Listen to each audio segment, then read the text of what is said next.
how to get a scholarship at one of your top school choices. This is the Athletic Scholarship Podcast, episode number 89.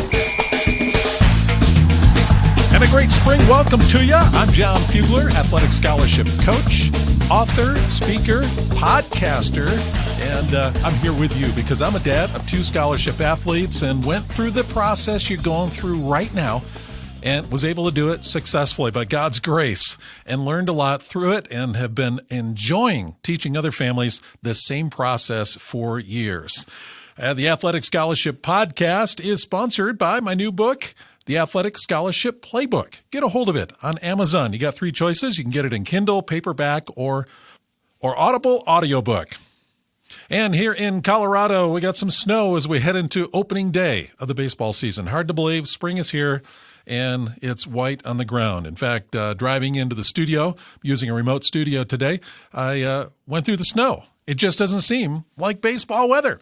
But, hey, things change here. It might be 70 this weekend. I don't know what it's like where you're at, but if you got spring fever and you're a baseball fan, then, hey, this is it. And that intersects with the Final Four. So March Madness, all that, this is a great time for sports. Hockey season winding down. My LA Kings trying to get a spot in the playoffs. And it's going to be, I think it's going to come down to the very last game. You don't care about that. You care about how to get an athletic scholarship. I've got something for you, brand new for you. It's a great price. It's free. I've been promising this, and finally, I got it done. And I want to offer you right on my website. You can go get it, something I'm very proud of. And I want to be able to instill within you what you need with the tools in order to follow this process step by step to an athletic scholarship. So what I have for you is the Recruiting Power Pack. The Recruiting Power Pack. And that consists of 3 things. These things are items that are designed to make sure you start on track, stay on track, and finish in the right track. Okay? So here's what I want you to go get. Very first day this has become available. The first thing is the first steps to an athletic scholarship. It's a very easy to read, very short PDF document that I put together that distills everything down into how you can make that first step, take those first steps and do them right. The first steps to an athletic scholarship. Go and get that. Secondly, as part of this Recruiting Power Pack, it's my audio, when and how to use video. Sounds kind of weird. I got an audio on how to use video. Well, go ahead and get that because that's one of the biggest things people have been asking me is, what do I do about video? How do you produce it? What should be on it? That type of thing. And this audio will spell that out for you clearly. The audio, when and how to use video. And the third thing is a vital tool that will radically change your recruiting process. It's the template for your player profile or resume. It's a fillable form. It's a document. You just fill it in. It's clearly shows you what needs to be in every part of this 1-page resume, 1-page player profile that will help you get the attention of college coaches. It's like a magnet. When they see this and the right content is on there, they understand who you are and whether you might be a good fit for their program. And you want that, right? That's what this whole episode is all about. Getting into the schools and getting a scholarship at your top choices. Your player profile will help you do that. This is a template. I want to offer it to you. So these 3 things in the Recruiting Power Pack, the first steps to an athletic scholarship. Secondly, the audio, when and how to use video. And thirdly, the player profile and resume template. Where do you get all this? It's at recruitme.com. It's right there. Just switched it out. Old offer is gone. The new one is up, and this is going to be here for a while. Recruit-me.com. Go and get it. Use it, and make sure you tell me what you thought of it. Well, it is episode number 89, and going to really hit on something that I think is of high interest to you, and that is how to get an athletic scholarship at one of your top school choices. I mean, we all want to go to the right place, whatever that might be, and you got some on your mind. I want to share with you 3 things. I usually do 3 things, either 3 or 5. It's 3 this time that will help you really stay focused on that. The first one is to start right.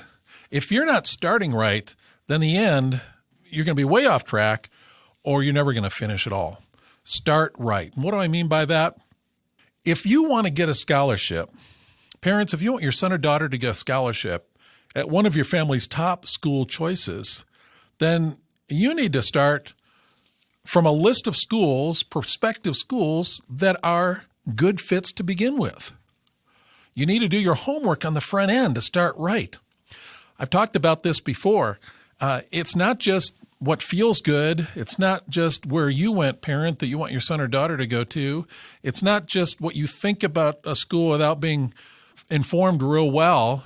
It's not just about athletics. There are a lot of things that go into the right fit school. And you need to begin with a pool of colleges and universities that are the right fit to begin with, or are prospectively the right fit. You won't know until the end. You got to do this in 3D. You can't just do it with a list.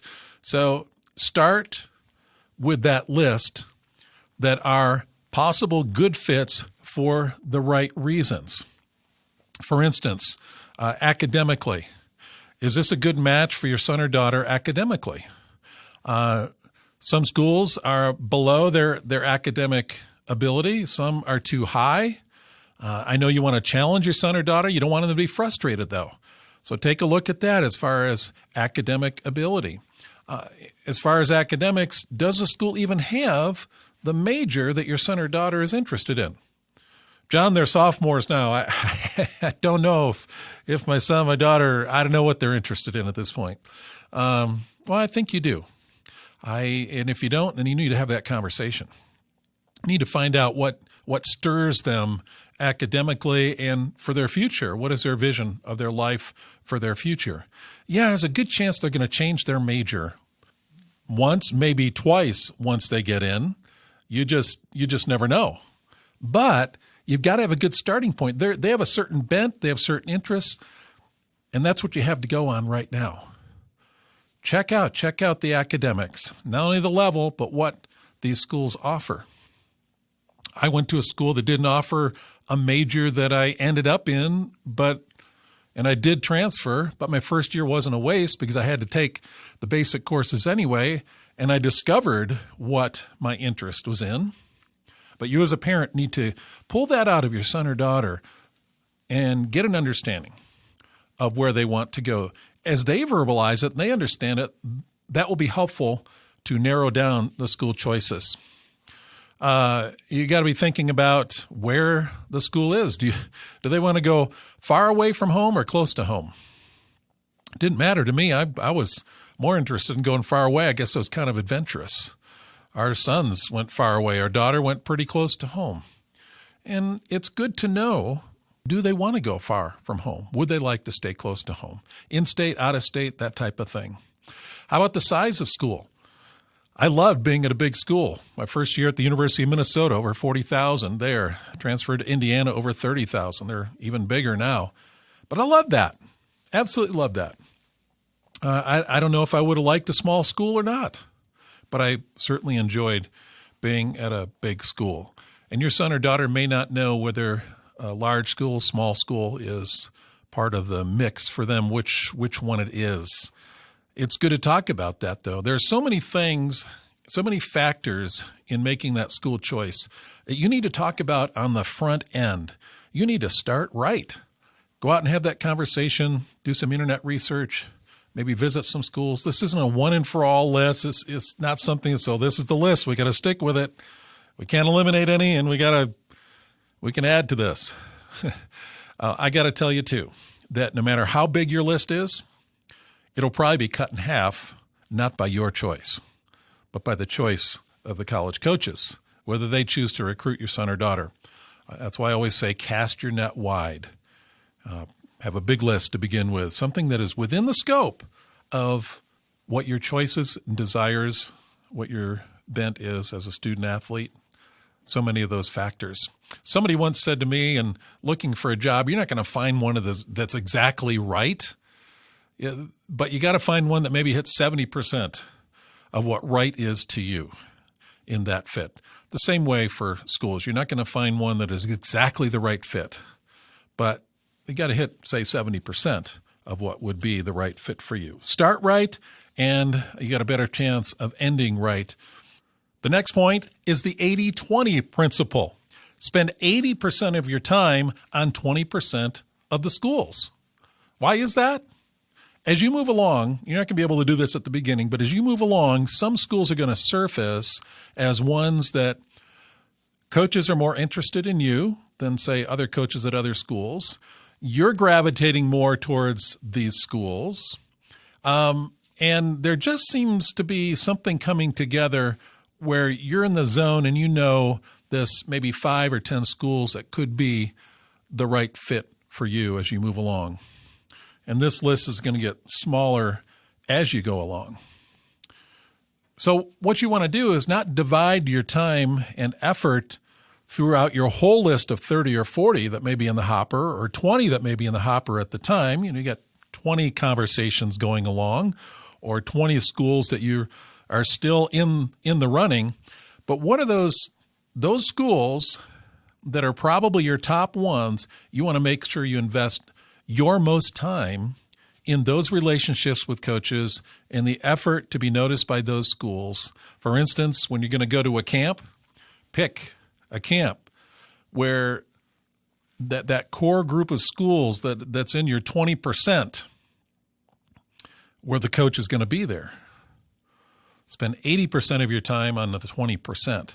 Very important. It helps you stay focused. Otherwise, in this whole recruiting game, you could be so spread out that it gets really difficult to move forward and keep that momentum going. While you want to cast your net wide in your list of schools, after a while you want to narrow it down and focus your time on those 20%. So 80% of your time on 20% of the schools. And then the third thing that you should do in order to get a scholarship at one of your top school choices is develop a report card. You know what a report card is. Well, you want to keep a report card on these schools that are in the running. I mean, all of them. You might be surprised that one of those that's not in the core you didn't think would be one of the ones that would be in the final running. All of a sudden, something happens where that school then rises to the top and it becomes your choice. However, you don't really know in comparison one school against another, especially when you got several of them going at once on your list here. How do you rank them? How do you be objective about this? It's not just a feelings thing. It's not just the latest conversation that you've had with a coach and his or her interest in you. You've got to be objective because this is a big, big decision for the future. And it may not even necessarily be the school that offers you the most money. There are many factors. Keep a report card on these schools and these coaches. I've developed that in the Recruit Me system. But basically, you just make columns of the schools. Maybe you got 10 of them, so you got 10 columns. And then line items that you're judging the schools by. Academic fit. Financial. Maybe it's a financial element in there. In other words, the net that you're going to have to pay. Not the amount of the scholarship, but what's left for you to have to pay. Your fit within the program, the athletic program, as you get to know the coach, as you get to know the team, as you get to know philosophies. So those are just 3 things that are part of this report card. But think of the things that are most important to you that you need to judge these schools on. And there are probably 7 or 8. I include them in my Recruit Me system. And I believe it's in the book as well, the Athletic Scholarship Playbook. That way you're getting down to objective thinking and not just what feels good or which coach has the most interest in me. And there you have it. Those are those 3 things that you need to look at to get a scholarship at one of your top school choices. You want the place that is the best fit, where you're going to be satisfied for those 4 years that you're there. Parent, where your son or daughter is going to really enjoy their time there. So start right.